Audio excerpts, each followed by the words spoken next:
A blackbird tells this story, not a historian, not a soldier, a witness that moves through time. The blackbird invites us in. Fly with me as I sail between time and place. A matter of life or death, and it reminds us how quickly everything can shift. Of a moment ago, I was perched in an elm tree on one side of the world, and then without warning it's somewhere else, watching someone else's life unravel. This is Song of a Blackbird, and I'm not here to just summarize it. I'm here to follow what the story points to real places, real events, and show how the book becomes a map for asking harder questions about history, memory, and what people do when the world turns dangerous. In the present timeline, we meet Annick. She's a teenager in Amsterdam, living a normal life until normal breaks. Her grandmother is sick. The urgency is medical, immediate, terrifying, and it hits with one simple sentence: "Your bone marrow is not a match with mine." At first, it sounds like a problem that can be solved with a test, a phone call, a list of donors. But then the medical problem cracks open something older, something hidden. Anik learns, "There is no match with my brother or sister because we are not biological siblings," and then the line that changes the shape of her entire family. "But I am your biological Oma," so now the book is doing two things at once. It's telling a story about saving someone's life right now. And it's telling a story about what a family can lose, hide, or bury over generations. The blackbird watches Enoch try to steady herself. It's not just a plot twist, it's identity, it's inheritance, it's the question. If you don't know where you came from, how do you know what you're carrying? And then the book gives Enoch something that feels like evidence. Her grandmother has art prints carefully saved, carefully framed, and she says, "These prints are the only things I still have from my childhood." She adds, "Everything else was lost one dark Sunday when I was 4 years old." That line matters, because it tells us the past isn't gone, the past is missing, and missing is different. Missing means there are holes that should not be there. Anik starts to document the prints. Anik takes a photo of each print like she's building a case file, and the blackbird presses the question that turns this into an investigation. "Why are these here, Anik? Can they lead you to Oma's family? To your family?" Then the blackbird says, "So we begin here, that here is not just a place in the story. It's a real location in Amsterdam, the Hollandsche Schouwburg." In the book, the Schouwburg is more than a landmark. It's a scar on the city. It's the kind of place where the past isn't just remembered, it's still felt. Historically, the Hollandsche Schouwburg was turned into a deportation center during the Nazi occupation. People were brought there, held there, and then transported out of the city, often to Westerbork, and from there to camps where many would not return. This wasn't hidden. It was done in public, in a place that had once been for performances, applause, and art. And that's one of the most disturbing collisions in this whole story. A theater, something meant for culture, becoming part of the machinery of removal. So when the book sends Anik to this here, it's not just setting a mood, it's demanding that we understand what that address means. Because here's the question the book quietly forces you to ask: when a city turns ordinary buildings into instruments of oppression, what does that do to the people who live there afterward? What does it do to the families who survived?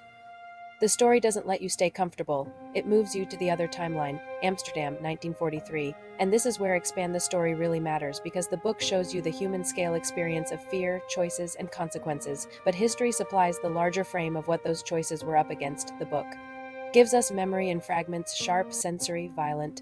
One of the most chilling lines in the excerpt is simple: "My mother screamed under the table. And then they dropped the bomb on us." Those lines don't give you a lecture, they give you a body reaction. They show how quickly life turns into survival, how a child learns in one moment that the world can break. And while the book is fiction, it is anchored in the reality that Amsterdam was a city under occupation, under threat, and under constant pressure, where choices were dangerous, and sometimes the only options were terrible ones. Now here's where the story gets even more important. It doesn't only show harm, it shows resistance. The history connected to the Schouwburg includes the rescue of Jewish children in 1942 and 1943, children smuggled out, moved through networks, hidden by people willing to risk arrest and death. That's not a movie moment, that's documented. It happened because ordinary people decided that doing nothing was not an option. So when you read Song of a Blackbird, the question isn't only what happened. The question is, who refused to let it happen without a fight? And the book widens that idea of resistance beyond dramatic acts. It suggests that resistance is often paperwork. It's printing, it's forging, it's logistics, it's networks that matters, because when people imagine resistance, they picture action scenes. But historically, resistance movements also ran on documents, money, and coordination. The Dutch Resistance Museum documents a major operation where resistance supporters used financial deception involving treasury notes, tens of millions of guilders, to fund underground work. Not a small effort, not a symbolic effort, a massive operation that required planning and secrecy. So here's a critical question to sit with. If a government is occupied, if the law is being used to destroy people, what is the moral status of crime? Is forgery still wrong if it's used to save lives? Is deception still immoral if it's the only tool left? This is what the book is good at. It doesn't hand you answers. It builds a space where you have to decide what you believe. And that brings me back to the Blackbird narrator. The Blackbird doesn't just guide us through time like a camera, it frames the entire story as witness. It's present when people are forced into impossible situations. It says, I'm often called on when hardship is having its way with someone. That line is doing a lot of work. It's telling you that hardship is not random. Hardship has its way with people when systems allow it.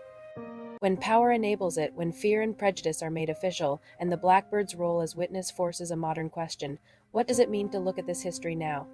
Because Enoch isn't living in 1943, she's living in 2011. She has a phone, a camera, a city that looks safe, and still, the past reaches into her life through genetics, through documents, through prints on a wall. That's another critical idea this story teaches. History is not over when the war ends. It continues inside families. It continues in what people don't say. It continues in what gets hidden to survive and what stays hidden even when survival is no longer the reason.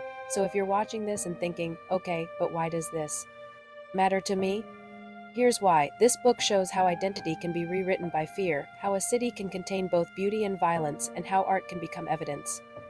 Enoch takes photos of prints. She follows addresses. She asks questions. That's not just plot, that's a model for learning. Start with a story, find the real-world anchor points, verify them, and then ask what you owe the truth. So I want to end with 3 questions because this story is designed to make you think, not just feel. First, what counts as resistance?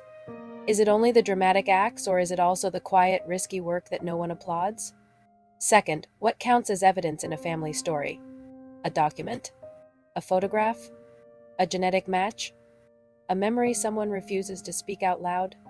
Third, what does art do that facts alone can't? Why would a graphic novel, images, panels, a Blackbird narrator be the right form to carry this story? Because maybe the Blackbird is right, maybe witness matters, and maybe this is what the book is really asking. Once you know what happened, once you see the places, the documents, the traces, what will you do with that knowledge?